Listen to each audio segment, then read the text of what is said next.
ZARDOZ speaks to you.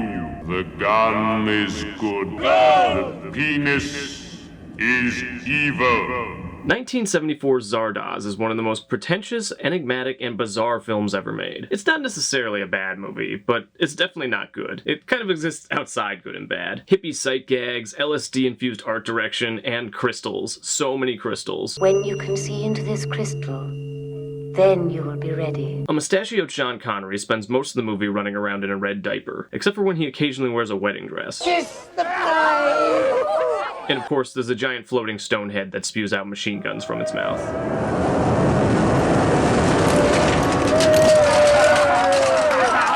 It's an absolute onslaught of utter nonsense. There's so much information and so little coherence that by the time you're done, you'll find yourself feeling like this. Kill me too!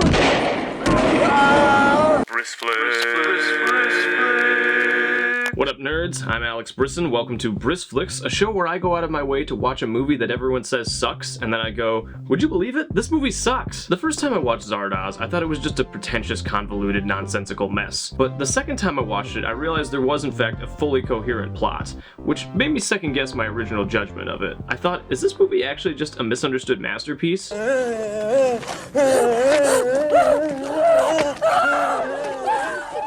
But then I watched it a third time, and it turns out it is just dumb after all. Would it have been worthwhile to have squeezed the universe into a ball? ZARDOZ was directed by John Boorman, the same director as Deliverance, which if you aren't familiar is a film about four guys who go on a canoeing trip through the backwoods of Georgia, and things go awry. The most well-known scene involves a redneck holding one of the guys at gunpoint, and he makes him squeal like a pig while he, I guess I won't spoil it for you. He got a little pretty mouth, ain't he? Some producer saw this and was like, we gotta get this guy a bigger budget. I want to see more of that. In fairness, Deliverance performed exceptionally at the box office. It made $46 million from a budget of $2 million. And usually when a director makes that kind of money, the studio kind of gives them free reign to do whatever they want on their next movie, which is how we ended up with this big budget fever dream. So let's get into it. We open on this shot of a floating head with a drawn-on mustache and pants for a hat, bouncing around and delivering a bunch of incoherent exposition. I present now my story, full of mystery and intrigue, rich in irony and most satirical. This part screams film school production, especially the constant self-congratulating. It reminds me of the DVD pause screen where the logo bounces around and we all want it to go directly in the corner. Arthur's bouncing head starts explaining the incredibly elaborate plot of the film. I manipulate many of the characters and events you will see, but I'm invented too for your entertainment and amusement. Nothing more endearing than a movie character who knows he's in a movie and constantly breaks the fourth wall. This mustache isn't even real, and my head isn't actually floating. That was done using special effects in post-production. The very lines I'm speaking right now were in fact written in a script months earlier. Next we cut to a different floating head, the head of ZARDOZ. He's coming down to speak with his followers, the Exterminators. ZARDOZ speaks to you. All the Exterminators wear these red undies and knee-high boots, and some of them even wear little ZARDOZ masks. So ZARDOZ gives a delightful little sermon to his followers. The gun is good. The penis is evil. The penis shoots seeds. Words to live by, people. Forget the 10 Commandments. Out with the 9 tenets. All you need to know is gun good, penis evil. So ZARDOZ spews out hundreds of machine guns from his big gaping mouth. And then everybody has a big old gun party. Yeehaw!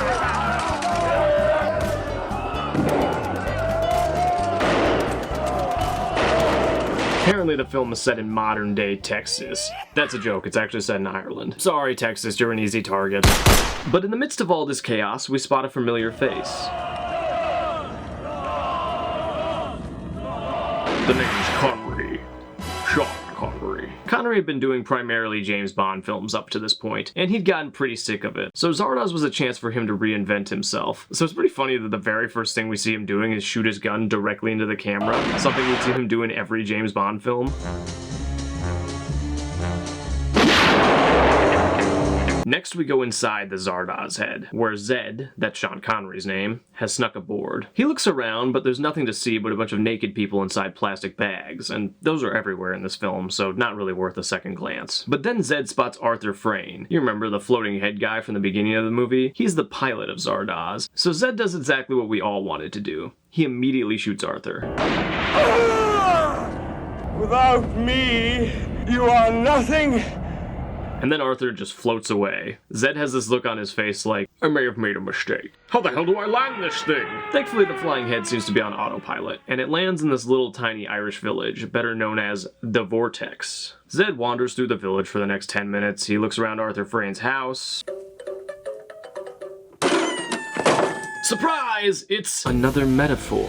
Zed plays around with this talking ring that doubles as a projector, and it recites Arthur's grocery list to him. Needs oats, barley, carrots. The ring, also known as the Tabernacle, is essentially Siri. What is it?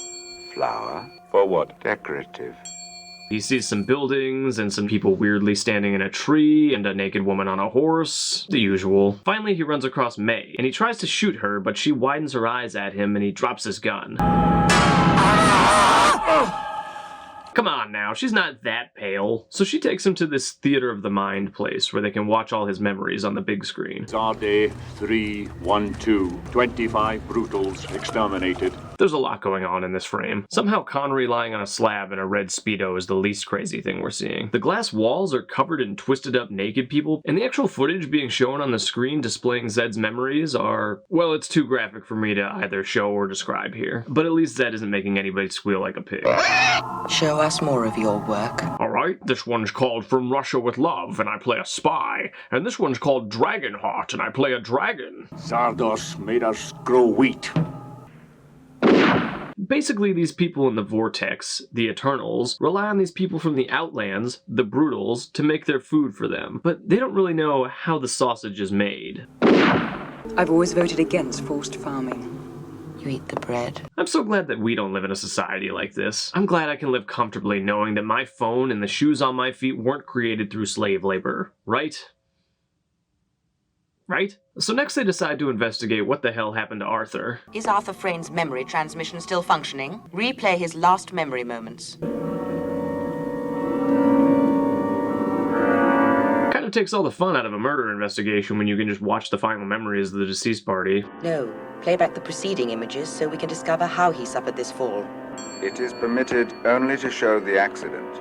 Looks like he was shot and fell out of his giant flying stone head. And around the same time, this man arrived in that same flying stone head with a gun. But we can't actually see what happened, so it's hard to say for sure. I also like the way that she gets irritated with the ring for not telling her what she wants. Tabernacle, show us how Arthur died. I have 10 recipes for apple pie. No, Tabernacle, show us how Arthur died. Here's the filmography of Stephen Fry. No! Next, it's revealed that everyone in the Vortex lives forever because the Tabernacle is able to just infinitely resurrect all of them. Arthur Frayn died. Reconstruction has begun. Ah, yes. There.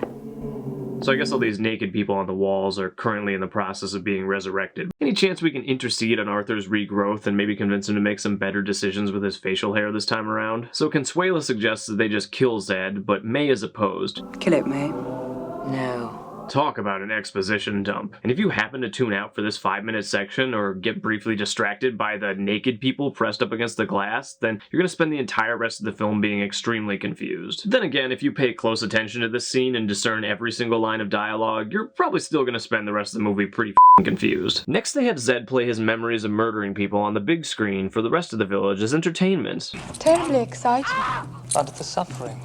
Just entertainment. Also, there's some people just randomly inside white sheets. No explanation for this, just more wacky sci-fi set dressing. I do like the idea that these people are the richest, most scientifically advanced people in the entire world, and yet they all choose to dress like a bunch of hippie dorks. The women all have like Princess Leia buns and these elaborately braided hair loops that seriously take like 2 hours to do. I guess if you're gonna live forever, what's that time to you? And the men all have these scoop necklines that show off their nipples. That's definitely what's missing in today's fashion trends. Not enough inclusion of men's nipples. Welcome to paradise. Next, we meet May and Consuela's friend. Friend. That's their friend's name. Friend. Friend becomes friends with Zed, and he even has a cute pet name for him. I like you, you sly old monster. Morning, monster. I'm voting for him, monster.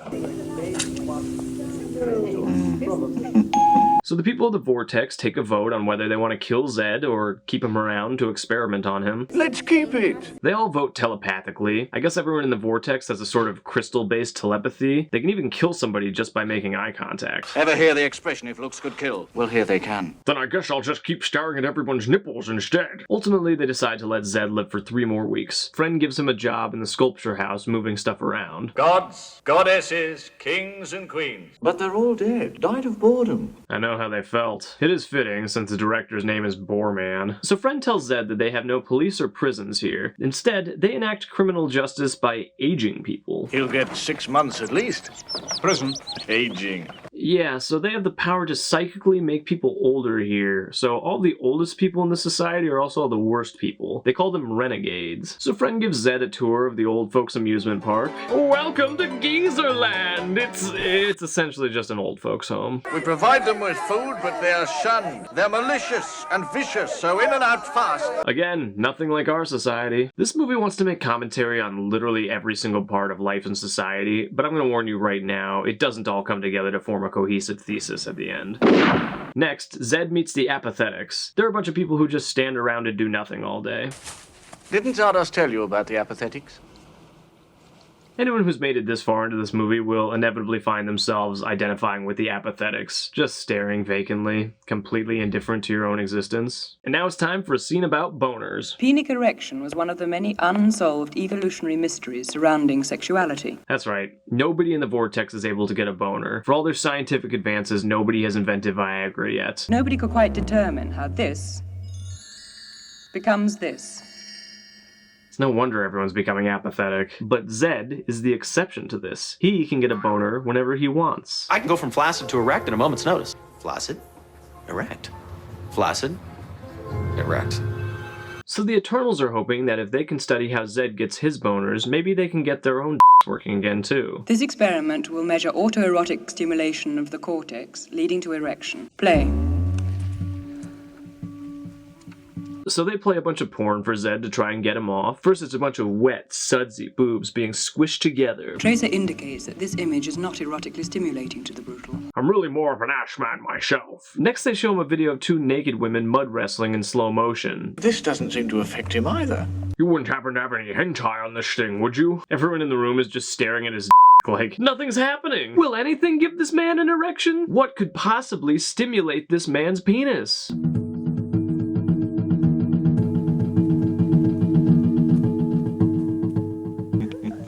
Consuela's done the trick herself. If she didn't want to kill him before, she definitely does now. But then Zed's DNA test comes back. Enlarged brain, total recall. You're mentally and physically vastly superior to me or anyone else here.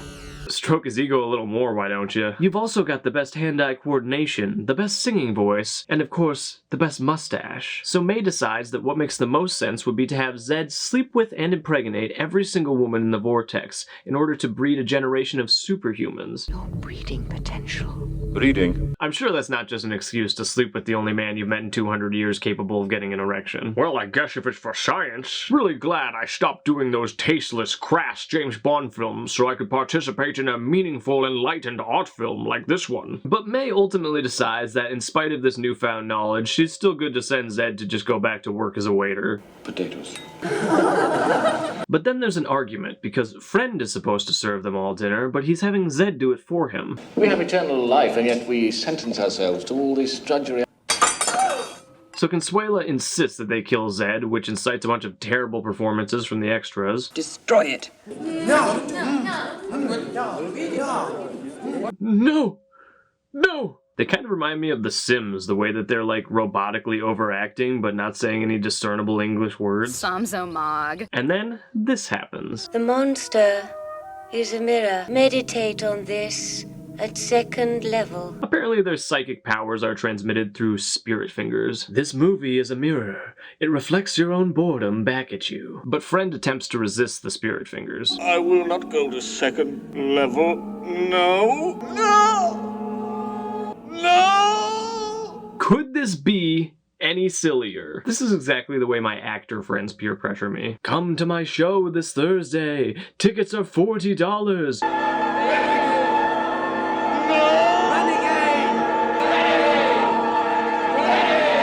Is it me, or are things getting a little culty in here? So they kill Friend with their spirit fingers, and naturally Zed decides it's time to get the out of here. You are approaching the periphery shield of Vortex 4. Unfortunately, he discovers that the entire vortex is surrounded by a giant invisible force field.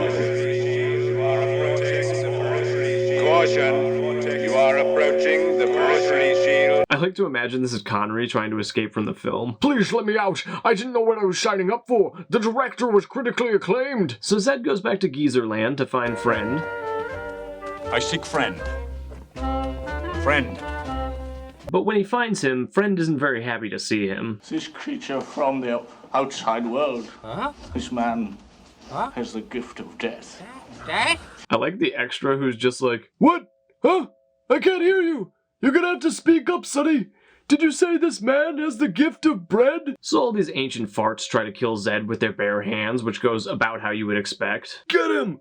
Ooh! Oh, my back! Oh, God! The chaos of how this plays out in what seems to be a completely unchoreographed mess is pretty amusing. Zed is like jumping over furniture, this skeleton tries to hit him with a crutch. I suspect a lot of old people were genuinely injured filming this scene. Like, look at this guy doing a somersault at Connery, and this guy who Connery pushes over and then we never see him again. What is it you want? Sweet death. So Friend wants to destroy the tabernacle, and in case you've lost track, the tabernacle is the talking crystal that keeps everyone alive forever. So Friend introduces Zed to the man who invented the tabernacle. We want to die! Who has some incredible advice for him. Talk to me. So Zed runs around looking for May and eventually finds her doing her weird-ass hippie shit. I want the truth. It'll burn you. So he joins her in her one-man blanket fort and gives his confession. Tell me everything. We flash back to the good old days when Zed would just ride around the countryside indiscriminately killing everyone he met. But during one of his killing sprees, somebody lured him away from his friends and presented him with a children's book to teach him how to read. Had you seen a book before? Never. You learnt to read? Yes.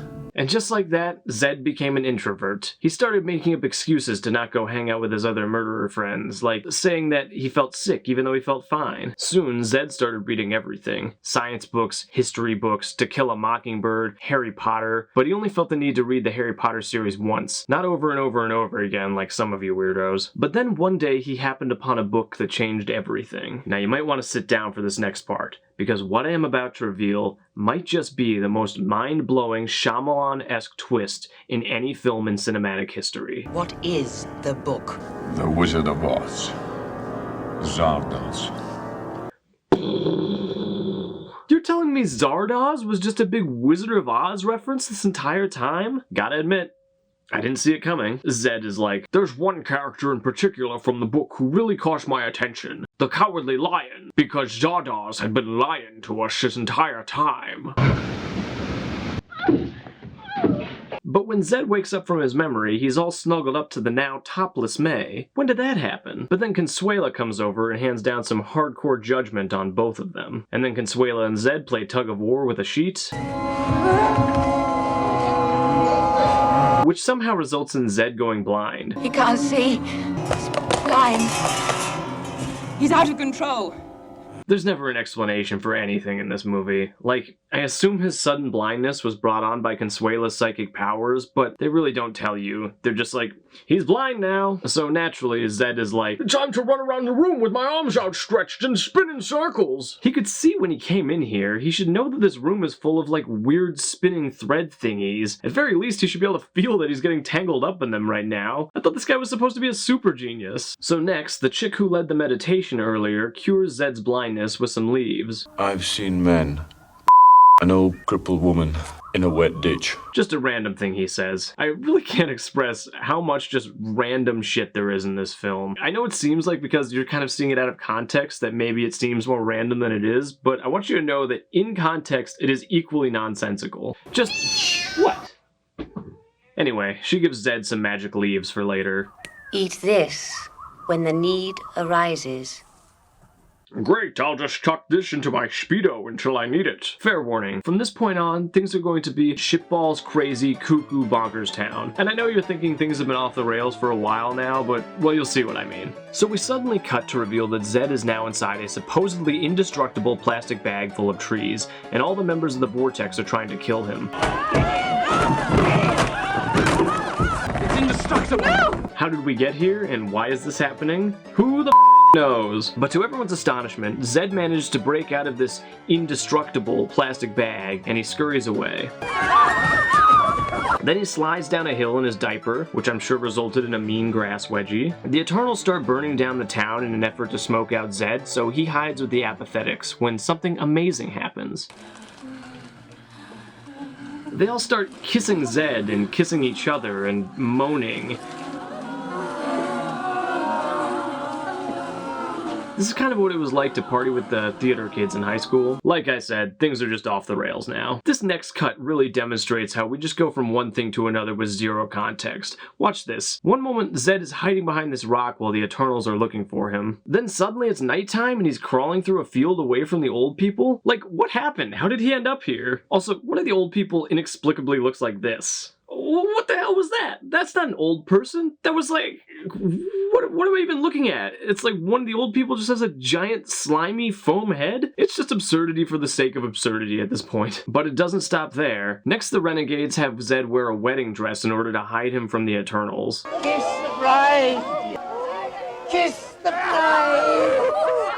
Connery has this look on his face like, my career is fucking over. It's hard to describe what happens next. May and Friend want Zed to destroy the tabernacle, but first they want to disseminate all of their collective knowledge into Zed. You will take our knowledge by osmosis. We will touch teach you. They did this a lot better in The Matrix.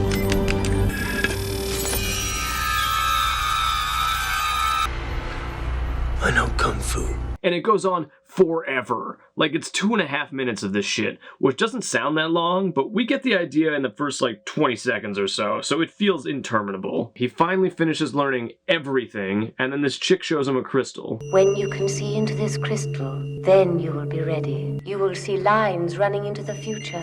Now it is time for breakfast. Breakfast today is a bowl of sand, but from within that sand comes a wooden frog. The wooden frog is a metaphor for higher meaning. There is not enough acid on planet Earth to make this film enjoyable. Next, Consuela sneaks up behind Zed to stab him, but she can't? You cannot. He who fights too long against dragons becomes a dragon himself. And I should know, I once played a dragon in that movie, Dragonheart. Once you swore your sword and service were mine, to call when I had need of you. I hold you to your vow, knight. I should have watched that movie instead. I'm sure it would have been better than this. We're almost done. Stick with me. Zed realizes that the crystal he's already holding is in fact the tabernacle. Pretty convenient. Tabernacle? What are you? Not permitted. Where are you? Not permitted. I think you're a crystal. In fact, this one. Next, Zed gets sucked into the crystal. Come into the center of the crystal.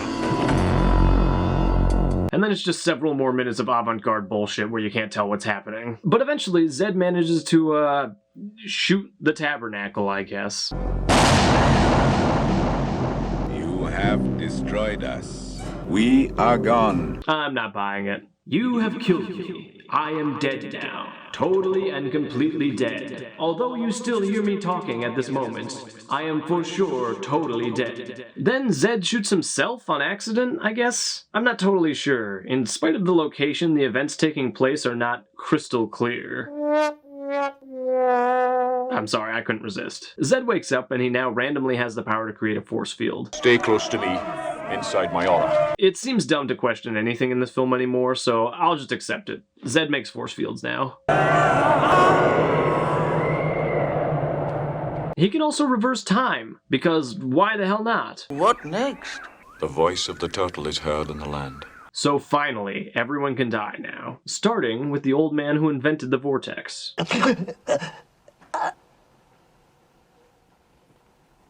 Look!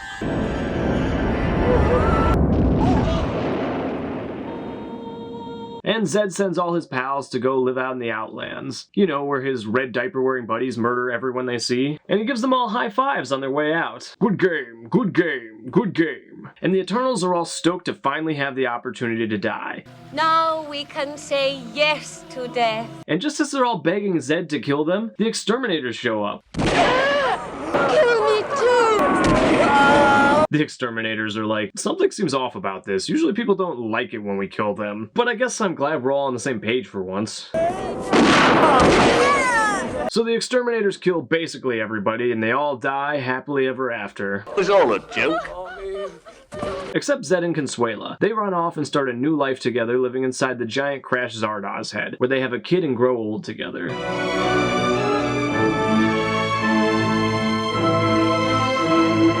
Personally, I was Team May for the entire film. I was like, really? He picked Consuela after all that? But whatever. And that's ZARDOZ. It's definitely a favorite of mine for some reason. There's a lot to love here and a lot to hate. And there's so many parts that are just so slow and meandering and just outright dumb and silly. But I do love how weird it is and how original it is. It's like, say what you will about ZARDOZ, but it's definitely completely unique. I'll give it 6.5 giant floating heads out of 8 talking crystals. If you've had the misfortune of seeing this film, what did you think of it? Did you hate it? I can't say I blame you. Make sure to like this video and subscribe. ZARDOZ commands it. Subscribe.